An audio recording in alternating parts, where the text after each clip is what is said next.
शाम का समय था, हल्का अंधेरा फैल चुका था और अरुण, वरुण और विशाल जंगल के पास पुराने खंडहर पर बैठे थे। ये खंडहर उनके मिलने का पसंदीदा स्थान था, जहां बैठकर वे अपनी बातें किया करते थे।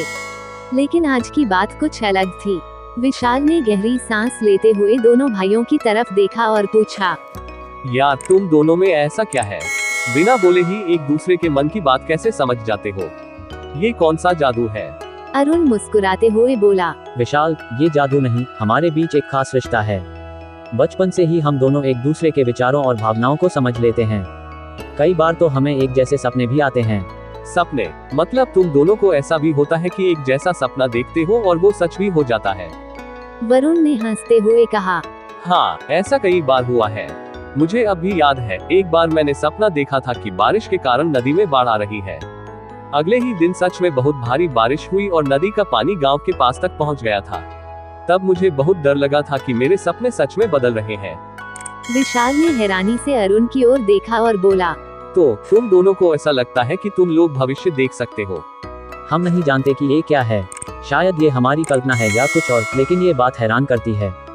हमने कभी किसी को इसके बारे में नहीं बताया, बस डरते रहे कि लोग हमें पागल समझेंगे। पर अब हमें महसूस होता है कि इसे छुपाना सही नहीं है। तो अब से कोई भी ऐसी चीज दिखे या महसूस हो तो मुझे बताना। शायद ये तुम्हारे लिए खतरनाक भी हो सकता है, लेकिन मैं तुम्हारे साथ हूँ। अगले दिन जब तीनों बाजार से वापस लौट रहे थे, तो रास्ते में उन्हें एक अजनबी मिला। वह बूढ़ा आदमी अजीब सी पोशाक में था और उसके चेहरे पर गंभीरता थी। उसने वरुण और अरुण को घूरते हुए कहा, तुम दोनों भाई हो, है ना? तुम दोनों खास हो। तुम दोनों के पास वो शक्ति है जो आम लोगों के पास नहीं होती। अपने सपनों को हल्के में मत लो। वह जो दिखाते हैं वही सच होता है। तुम दोनों को अपनी शक्तियों का ध्यान रखना चाहिए। ये आप किस शक्ति की बात कर रहे हैं? ये सिर्फ सपने हैं और कुछ नहीं। जो दिखता है वो हमेशा सच नहीं होता, और जो सच है वह हमेशा नहीं दिखता। ये दोनों तुम्हारे मित्र नहीं, बल्कि तुम्हारे रक्षक हैं। इनके साथ रहो और इनकी मदद करो। तुम्हारे पास एक बड़ी जिम्मेदारी है। अरुण और वरुण एक दूसरे की ओर देखने लगे। उनकी आंखों में डर और आश्चर्य का मिश्रण था। वे समझ नहीं पा रहे थे कि इस बूढ़े की बातों का क्या मतलब है। विशाल ने उन्हें सांत्वना देते हुए कहा, डरो मत, चाहे जो भी हो हम एक साथ हैं। हम इस रहस्य का हल ढूंढेंगे। बूढ़ा व्यक्ति एक बार फिर मुस्कुराया और धीमी आवाज में बुदबुदाते हुए वहां से चला गया। जब समय आएगा तब तुम समझ जाओगे, पर उस वक्त का इंतजार करो। उस रात अरुण को एक अजीब सपना आया। उसने देखा कि वह और वरुण एक सुनसान जगह पर खड़े हैं। चारों ओर अंधेरा है और हवा में एक अजीब सी ठंडक है।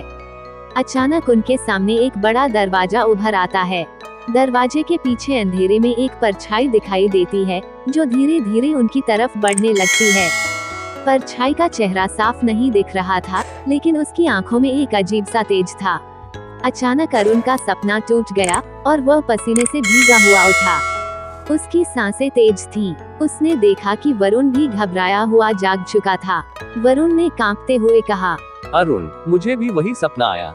वही परछाई, वही अंधेरा और वो दरवाजा। ये क्या हो रहा है? क्या हमारे सपने हमें किसी खतरे की तरफ इशारा कर रहे हैं? अगले बाजार से विशाल उनके पास आया और देखा कि दोनों भाई असामान्य रूप से शांत और परेशान थे। विशाल ने चिंतित होकर पूछा, क्या हुआ? तुम दोनों ठीक तो हो? तुम्हारे चेहरे पर इतनी चिंता क्यों है? विशाल, ये सपना एक चेतावनी जैसा लगता है। हमें समझ नहीं आ रहा कि ये सब क्या है। वो बूढ़े की बात, उसके कहे शब्द और अब ये सपने, ये सब कुछ जोड़ने पर भी कुछ समझ नहीं आ रहा।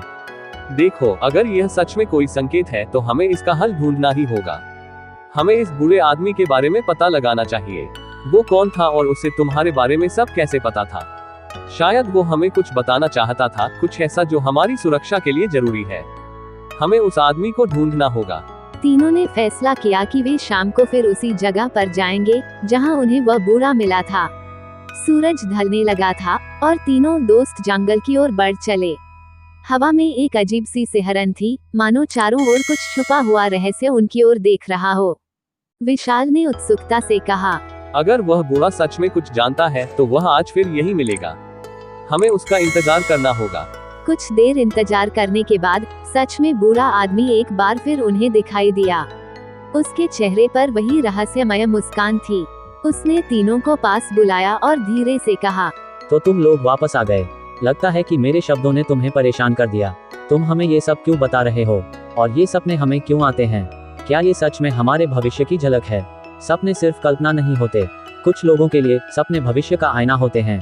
तुम दोनों भाइयों में वह शक्ति है जो अनजाने खतरे को भांप सकती है, पर यह शक्ति तुम्हारे लिए वरदान है या अभिशाप, ये समय ही बताएगा। लेकिन ये खतरा क्या है? आप हमें इतना सब बता रहे हैं तो ये भी बता दीजिए कि हमें करना क्या है। तुम्हारे पास शक्ति है, पर उस शक्ति को समझने के लिए तुम्हें अपने भीतर झांकना होगा। जो भी तुम्हारे सपनों में है उसका मतलब बाहर नहीं, तुम्हारे अंदर है। और जब समय आएगा तो तुम्हारी शक्तियां और भी प्रकट होंगी।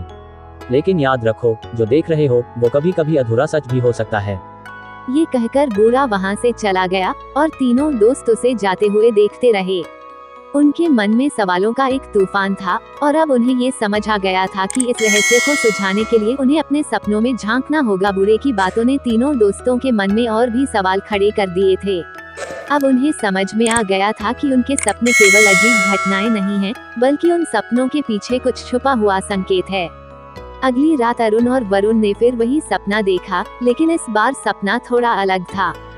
सपने में उन्होंने देखा कि वही दरवाजा खुल गया है और उनके सामने एक घने जंगल का दृश्य है। उस जंगल के बीचों बीच एक पुराना टूटा फूटा मंदिर खड़ा है। मंदिर के पास एक पत्थर पर कुछ अजीब चिन्ह बने हुए थे। वरुण ने हल्के स्वर में कहा, अरुण, लगता है ये मंदिर ही हमें अपने सपनों के बारे में सब कुछ बता सकता है। हमें इस जगह को ढूंढना होगा। ये किसी साधारण मंदिर जैसा नहीं लगता। ये जगह हमारे गांव के पास ही जंगल में है। कई लोग इसे शापित मानते हैं क्योंकि वहां कोई नहीं जाता। अगर तुम्हारा सपना इस जगह की ओर इशारा कर रहा है तो हो सकता है यही हमारे सवालों का जवाब दे। तीनों ने बिना देरी किए जंगल की ओर जाने का फैसला किया। जैसे ही वे मंदिर के पास पहुंचे, वातावरण में एक अजीब सी खामोशी थी। चारों ओर पेड़ झुके हुए थे, मानो किसी पुरानी दास्तान को छुपा रहे हों। अरुण और वरुण ने आसपास का जायजा लिया और वही पत्थर देखा जो उन्होंने सपने में देखा था। विशाल ने कहा, अगर यह वही जगह है तो हमें यहाँ कुछ सुराग जरूर मिलेंगे। सपने में दिखे चिन्ह को गौर से देखो, शायद इससे हमें कुछ पता चले। अरुण ने पत्थर के चिन्हों पर हाथ फेरा और धीरे धीरे एक कागज का टुकड़ा बाहर निकल आया। कागज पर कुछ अजीब सी भाषा में लिखा था जिसे वे समझ नहीं पा रहे थे। वरुण ने थोड़ा चिंतित होकर कहा, ये भाषा तो हम नहीं समझ सकते। ये क्या हो सकता है? यह शायद कोई पुरानी भाषा है। हमारे दादा ने हमें बताया था कि इस जंगल में पुराने समय में एक संत रहते थे जो भविष्यवाणी करते थे। हो सकता है कि ये उसी संत का संदेश हो जिसे अब हमें समझना है। क्या हो अगर ये कागज हमारे सपनों से जुड़ा हो? बूढ़े ने कहा था कि हमारे सपनों में ही जवाब है। हो सकता है कि इस संदेश को समझने के लिए हमें फिर से कोई सपना देखना पड़े। तीनों ने उस कागज के टुकड़े को लेकर अपने साथ रखा और घर की ओर चल पड़े।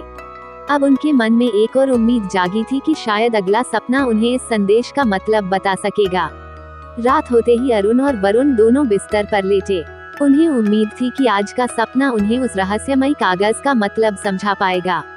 आधी रात के समय अरुण ने देखा कि वह और वरुण फिर उसी जंगल में हैं। इस बार वे मंदिर के अंदर दाखिल होते हैं, जहां एक गहरे अंधकार में एक रहस्यमय आकृति खड़ी है।